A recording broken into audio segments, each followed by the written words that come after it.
por ahí ya vi que estaba conectado Arturo Servín de Google. Él es un viejo amigo de Cudi, estuvo por ahí en los inicios y después se fue a recorrer el mundo y ahora anda por ahí en Google. Entonces, no sé si podemos escuchar. Bueno, ya está haciendo su servicio, está tratando de escuchar. A ver, ahí ¿me escuchan? 1, 2, 3, ¿me escuchan? Adelante, ya estamos viendo. Okay. Bien, entonces ya tienen los slides allí, ¿verdad? Sí, te vemos. Perfecto, muy bien. Bueno, mi nombre es Arturo Servín, como decía Hans.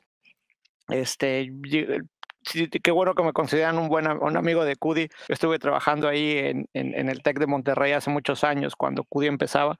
Y como dice Hans, luego me fui a pasear por el mundo y ahorita ando en Google, trabajo en la oficina de Mountain View y básicamente mi trabajo es expandir la red de Google en Latinoamérica. ¿Cómo hacemos esto? Bueno, tenemos capacidad submarina, tenemos puntos de interconexión y nos interconectamos con diferentes ISPs para mejorar la interconectividad de Google y ponemos ahí algunos dispositivos que se llaman cachés y voy a explicar un poquito qué es todo esto, ¿no?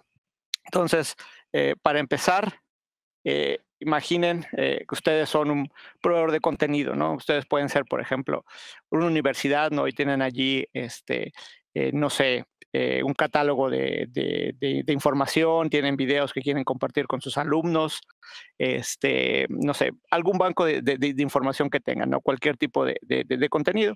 En el caso de Google, bueno, ustedes conocen, es el motor de búsqueda que tenemos, algunos servicios, YouTube, y otras cosas que tenemos por ahí, ¿no? Entonces, el contenido puede ser realmente muchísimas cosas. Sin embargo, el contenido estando allí solamente en la red del proveedor de contenido, pues no tiene mucho valor, ¿no?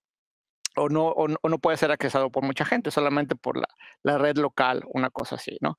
Entonces, si ustedes necesitan expandir eso a usuarios finales que a lo mejor están en su casa, a través de teléfonos móviles, etcétera, bueno, normalmente quien conecta a estos usuarios es un ISP. En el caso de las universidades, muchas veces son las dos cosas al mismo tiempo. No son un proveedor de contenido, bueno, porque tienen catálogos en las librerías, tienen contenido videos, etcétera, material de e-learning que compartir con los estudiantes y además proveen acceso a Internet a los estudiantes, ¿no? Entonces, las universidades son un caso especial, pero como decía, este caso, digamos que los usuarios están dentro de la red de la universidad, ¿no? Entonces, digamos que ese escenario aquí no cuenta, ¿no? Porque es un caso especial. Pero supongamos que como universidad, bueno, ustedes quieren que los alumnos, digo, sobre todo si es distant learning, bueno, pues que puedan acceder a los catálogos desde su casa o de sus teléfonos móviles, sus tabletas, ¿no? Entonces, ahí entra un ISP de acceso local, ¿no? Puede ser Telmex, puede ser Televisa, Megacable, etcétera, dependiendo de qué parte del país ustedes estén. Bueno, estos proveedores de Internet les van a dar acceso. Entonces, ¿cómo se conecta este proveedor de contenido con el ISP? Entonces, bueno, normalmente a través de un tercero, ¿no? Un proveedor de tránsito. Por ejemplo, en el caso de Google, bueno, nuestra infraestructura está en Estados Unidos, en Europa, en Sudamérica, pero no tenemos un data center en México, por ejemplo, ¿no? Tenemos otras cosas en México y ahorita voy a llegar a eso, pero en el caso, bueno, de que Google está en Europa, por ejemplo, y los ISPs están en África, bueno, se necesitaría un proveedor de tránsito para interconectar a los dos, ¿no? Entonces, proveedor de tránsito lo que hace es que vende Internet de alta capacidad, normalmente a enterprises como universidades, como bancos, proveedores de contenido como Google, Netflix, Facebook, y a otros ISPs, ¿no? Incluso grandes ISPs muchas veces tienen que comprar tránsito a otros grandes ISPs porque no están conectados a todo el mundo, ¿no? Entonces, esos proveedores de tránsito, básicamente su trabajo es interconectar el core del Internet de cierta manera. Sin embargo, pues es bueno tener un backup, ¿no? Ustedes, digo, si ese proveedor de tránsito falla, es bueno tener un backup, pero también sucede el caso por ejemplo, donde ustedes tienen dos ISPs que se quieren conectar al proveedor de contenido y solamente uno es común, o solamente un proveedor de tránsito es común entre el ISP y el proveedor de contenido, ¿no? En este caso, los dos de arriba se conectan al mismo proveedor de tránsito.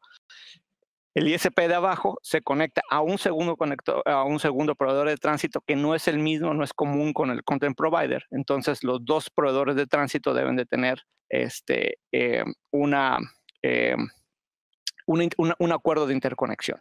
Entonces, esos acuerdos de interconexión pueden ser a veces buenos o malos, ¿no? Entonces, puede pasar que el proveedor de contenido y el proveedor de acceso de Internet, los dos puede ser que tengan un excelente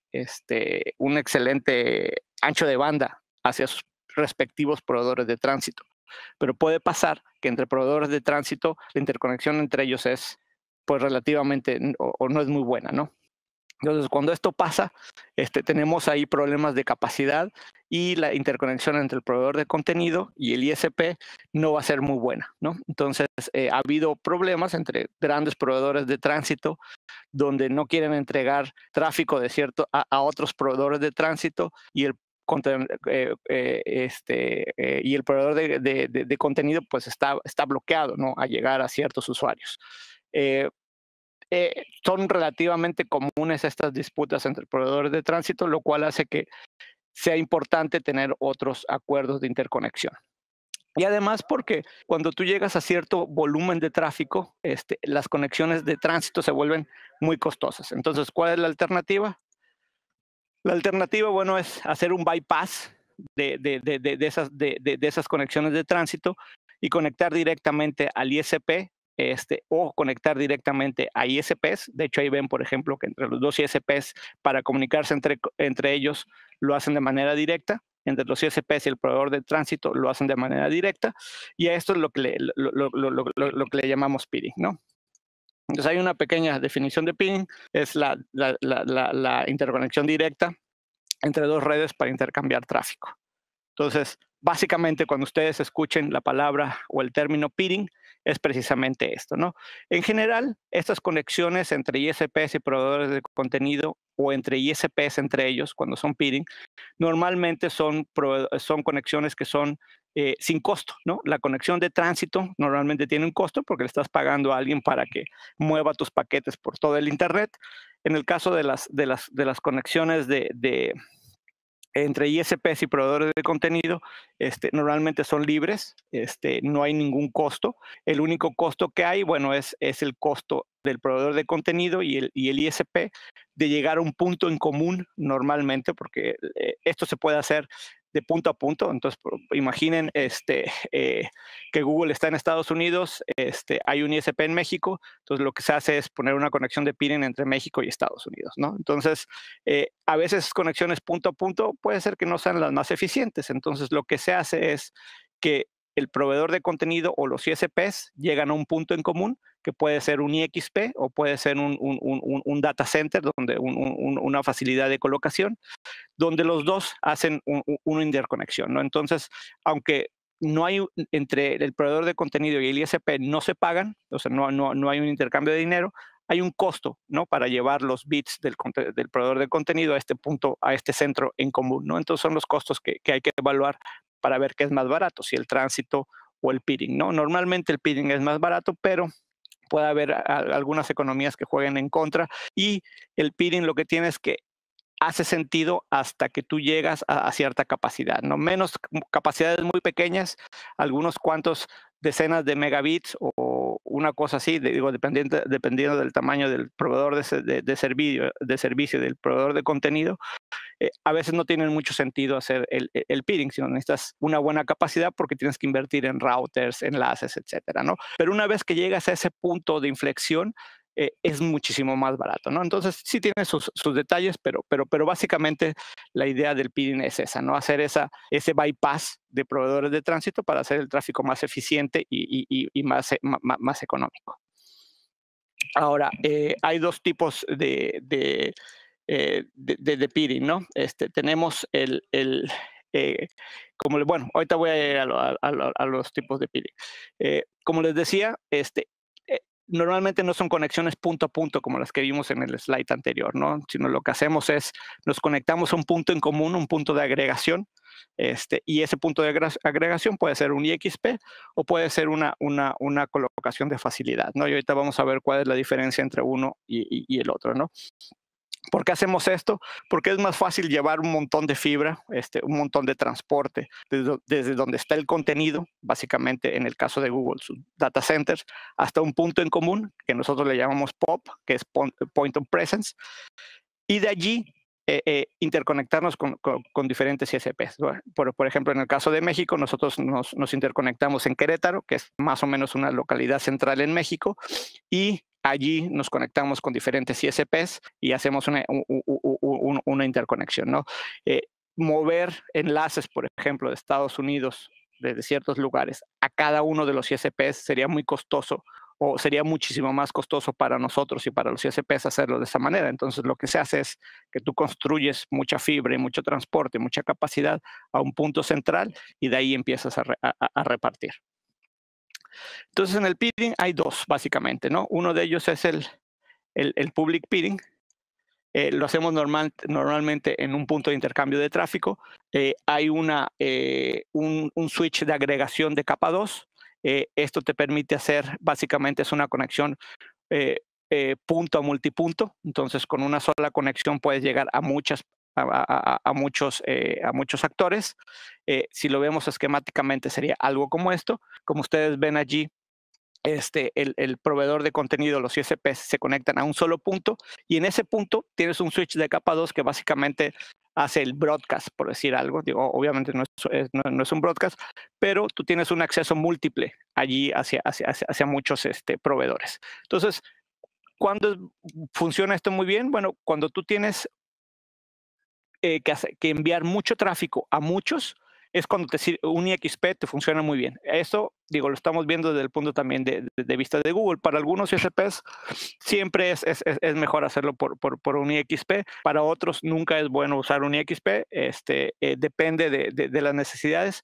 En el caso de los proveedores de contenido como Google, nos conviene mucho conectarnos a los IXPs cuando tenemos que enviar poquito tráfico a muchísimos, ¿no? Porque entonces estás ahorrando en puertos en tu router, ¿no? Porque en lugar de conectar 20 puertos de 1 giga, conectas 2 puertos de 20 y llegas a 20 ISPs con 2 puertos a través de un switch, ¿no? Entonces, los IXP son útiles en ese sentido, ¿no? Hay diferentes tipos de IXPs. Están los privados contra los non-profit. O sea, hay las empresas que cobran por estos servicios. Por ejemplo, Equinix en Estados Unidos, Terramark. Están los de non-profit, por ejemplo, AMSIX Caribbean, el IXP en México. Son ejemplos de non-profit. Hay diferentes tipos de formas de gobierno de los IXPs, ¿no? Entonces están los que son los que el gobierno paga por ellos, ¿no? El regulador o, no sé, el ministro de Comunicaciones paga por infraestructura. En Brasil, el NIC-BR paga por toda esta infraestructura, lo cual ha hecho que tengan muchísimos centros de interconexión y el Internet en Brasil son multiproveedores, ¿no? Hay muchísimos pequeños ISPs. Están los que son operados por el mismo gobierno, son operados por alguien más, y están los que son abiertos o cerrados, ¿no? Los que son cerrados normalmente, bueno, son por membresía y solamente cierto tipo de miembros, por ejemplo, ISPs con una licencia de ISPs pueden participar, y son los que están abiertos, ¿no? Donde cualquiera se puede conectar, donde cualquiera puede hacer secciones de BGP con otros, no es necesario, no son obligatorias, todo está abierto, ¿no? Personalmente yo prefiero los abiertos porque las CDN se pueden conectar universidades, se pueden conectar bancos, etcétera, y hace mucho más rico el ecosistema, ¿no? Cuando tú tienes un sistema donde solamente tienes ISPs que requieren bits, digo, porque tienen usuarios que requieren bits y no producen bits, pues los ISPs tienden a no funcionar muy bien, ¿no? Cuando tú tienes proveedores de contenido ISPs, pues funciona como un mercado, ¿no? Donde tú tienes los que quieren bits y los que dan bits, ¿no? Entonces, los IXPs abiertos, pues en mi opinión, son mejores. Luego, Aquí, bueno, cuando tú empiezas a generar muchísimo tráfico, por ejemplo, entre un solo proveedor de contenido y un ISP, ya el IXP se puede quedar pequeño, ¿no? Entonces lo que se hace es un peering privado, ¿no? Que es precisamente también hacer como un bypass del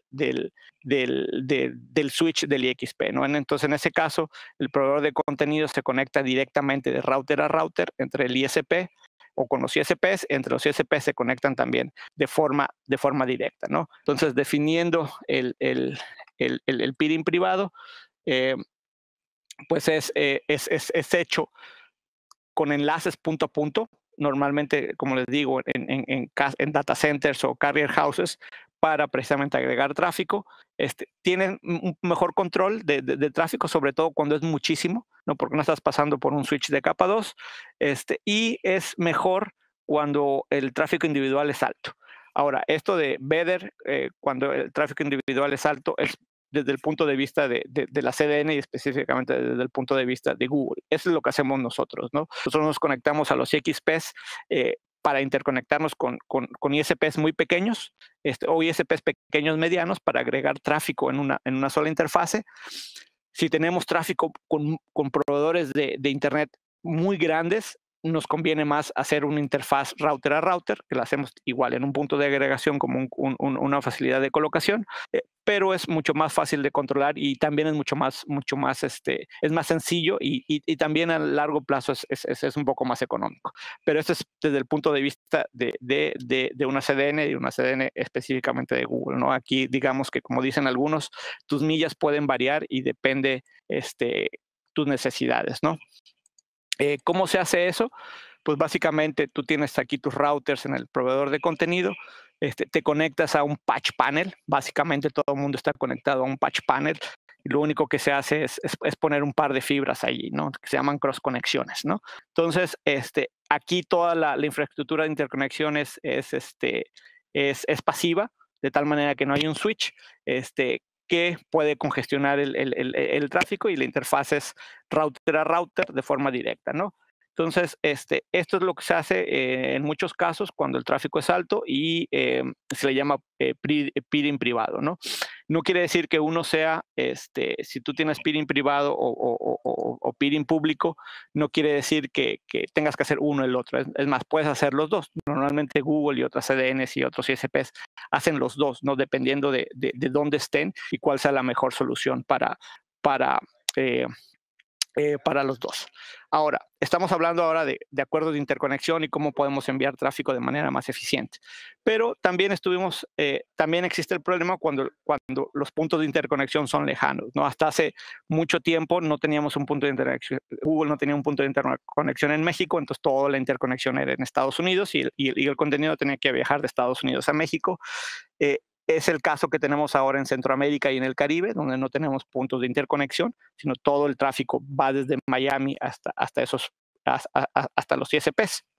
Entonces, ¿cómo le haces para ahorrar ese tráfico, ¿no? Internacional o esos puntos de interconexión? Entonces, lo que haces es pones una CDN. Bueno, CDN realmente es el concepto de todo lo que estamos viendo, ¿no?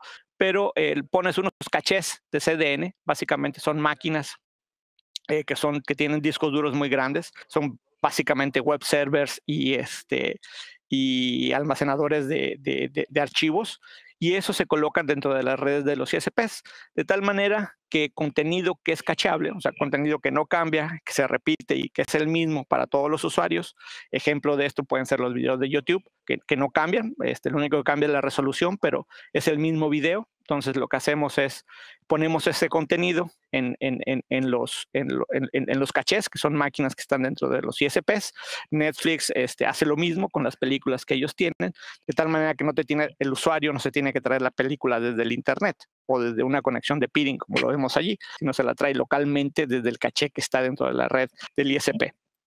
Lo cual hace que la transmisión de datos sea mucho más eficiente, ¿no? Porque en lugar de traerte 10 bits, te estás trayendo nada más uno, porque los otros 9 ya están físicamente dentro de la red del ISP.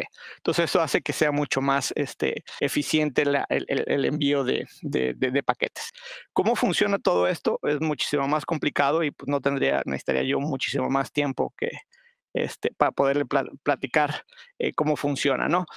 Ejemplos de CDN están las que venden el servicio de CDN a alguien más. Por ejemplo, ustedes como universidades, bueno, no van a colocar servidores de CDN alrededor del mundo. Lo que van a hacer es contratar a alguien que está haciendo eso, que ellos tienen sus propios servidores y ustedes contratan el servicio de CDN, ¿no? Entonces, ejemplos están Akamai, Cloudflare, Level 3, Limelight Networks, por ejemplo, ¿no?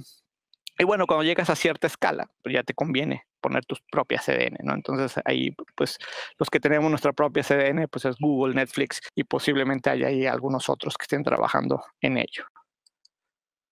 Ahora, ¿cómo lo hacemos nosotros? Como les decía, tenemos alrededor de 10, 12 data centers alrededor del mundo, la mayoría en Europa, en Estados Unidos, tenemos algunos en Asia Pacífico y uno en Sudamérica. Entonces, como ven, el contenido está muy centralizado en algunos lugares, ¿no? Entonces, como ustedes se podrán imaginar, o más bien, como ustedes habrán visto, pues el contenido de Google es relativamente rápido. Cuando es una búsqueda, un search de algún concepto, te aparece prácticamente de inmediato. Cuando ves un video de YouTube, normalmente se ven bien. Teniendo el contenido en esos lugares tan concentrados, no sería posible. Entonces, ¿qué es lo que hacemos para poder agilizar ese contenido? Bueno, lo que hacemos es, nuestros data centers se conectan a POPs, que llamamos puntos de presencia, que tenemos alrededor del mundo. Está a través de nuestra propia red de fibra óptica, enlaces contratados, etcétera. Esos POPs los conectamos con proveedores de tránsito para llegar a algunos ISPs, pero también hacemos conexiones de peering, ¿no? Entonces tenemos muchas conexiones de peering, ya sea público o privado alrededor del mundo, con muchísimos ISPs, precisamente para no pasar toda la carga del contenido a los proveedores de tránsito, ¿no? A pesar de tener muchos proveedores de tránsito, sería muchísimo el tráfico que tendríamos que enviar y no podríamos escalar al nivel que escalamos al día de hoy si fuera solamente tránsito, ¿no? Entonces, por eso necesitamos peering. El peering lo hacemos alrededor de 100 localidades en el mundo. Nos interconectamos directamente con los ISPs de forma directa. Lo hacemos también en IXPs, que están relativamente en las mismas localidades que todos estos. Y con eso, si ustedes ven, bueno, el contenido ya no está tan centralizado, ¿no? Ya lo expandimos un poco más, ¿no? Estamos llegando un poco más digamos, a la última milla con el ISP. Sin embargo, bueno, como verán, hay lugares allá por el norte de Sudamérica. Bueno, ahí falta Colombia ya tenemos un POP allí, pero en el Caribe, Centroamérica no hay nada. En África no tenemos mucho, en ciertas partes de Asia tampoco. Entonces, no podemos llegar con la red de Google a muchos lugares, sobre todo por costos, ¿no? Fibra transatlántica, fibra submarina de Sudamérica a Norteamérica, fibra terrestre de Estados Unidos a México, a Centroamérica, es costosa, ¿no? Entonces, no podemos expandir la red como quisiéramos en Google por costos de implementación, ¿no? Es algo que aunque los costos de interconexión han bajado, no han llegado lo suficientemente bajo como para hacer escalable el crecer a cualquier lugar del mundo. Entonces, por eso, precisamente lo que usamos son los cachés, ¿no? Entonces, ponemos cachés en las redes de los ISPs y con esto podemos expandir nuestro contenido a muchísimos lados en el mundo, ¿no? Prácticamente, les diría que prácticamente casi en cualquier país van a encontrar al menos un caché. En muchísimas ciudades, en países grandes como México, tenemos cachés, de tal manera que el contenido normalmente lo van a encontrar de manera local y no trayéndose ni siquiera del POP más cercano, sino lo tienen los ISPs de manera local, ¿no? Entonces, de esta manera podemos expandir un poco la red, bueno, un poco entre comillas la red de Google. Ya para ir cerrando esto, pues cuáles son los beneficios que tienen los ISPs, los usuarios y la CDN al tener peering y cachés. Bueno, para los usuarios es una menor latencia, una disponibilidad más alta, un mejor desempeño. Básicamente son esos. Para los operadores de red y la CDN son costos más bajos, ¿no? Porque en lugar de traerte 10 bits del internet, te traes uno y entregas 9 locales. Por ejemplo, alta disponibilidad, digo, porque no dependes de terceros o que los terceros tengan buen ancho de banda para para tener un buen servicio, porque el contenido lo tienes local o lo tienes a través de enlaces de peering que tú controlas y que sabes qué tan llenos están. Obviamente más predicción del ruteo, precisamente porque, bueno, estás haciendo una conexión de peering directa y ya tus paquetes no se van por todo el internet. Y al final, bueno, estás dando mejor servicio a tus usuarios, ¿no? Tanto los usuarios de Google que entran a nuestro motor de búsqueda a usar nuestros servicios, Gmail, Google Drive o YouTube, bueno, tienen mejor servicio. Los usuarios del ISP tienen mejor servicio y, bueno, todo el mundo está contento. Entonces, creemos que es una relación beneficiosa para los dos. O sea, no es una situación donde se beneficia solamente el ISP o se beneficia solamente la CDN, ¿no? Vemos que es una relación donde se benefician los dos de manera similar, y sobre todo que ha permitido que el Internet crezca, escale y podamos, pues al día de hoy, ver películas y ver mucho contenido que de otra manera sería muy difícil de poder enviar, porque de alguna manera el transporte, la interconexión entre países donde está el contenido y donde están los usuarios que quieren ver el contenido, normalmente no es la ideal como para mandar terabits de información, ¿no? Entonces, creemos que es bueno no solamente para el ISP y para el usuario y para la CDN, sino también en general es bueno para el crecimiento del Internet en general. Y bueno, es básicamente eso. Fue un poco rápido, pero era más o menos explicar un poco cómo es que enviamos los bits, las CDNs, cómo hacemos los acuerdos de interconexión, y cómo funciona parte de los mecanismos intrínsecos del Internet de envío de bits y cómo hacemos para escalarlos, ¿no? Entonces, bueno, muchas gracias y no sé si haya tiempo para preguntas.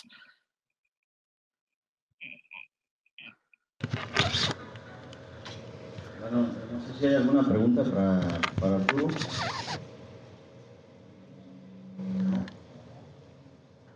Al parecer no. Gracias nuevamente a Arturo por participar. Gracias a Google y por estar nuevamente en nuestro evento. Y bueno, vamos a pasar tus datos de contacto por si alguien más quisiera más información acerca del proyecto que traemos con ustedes de hacer peering en los IXPs y los cachés. Claro que sí. Bueno, gracias. Gracias, Hans. Gracias. Hasta luego.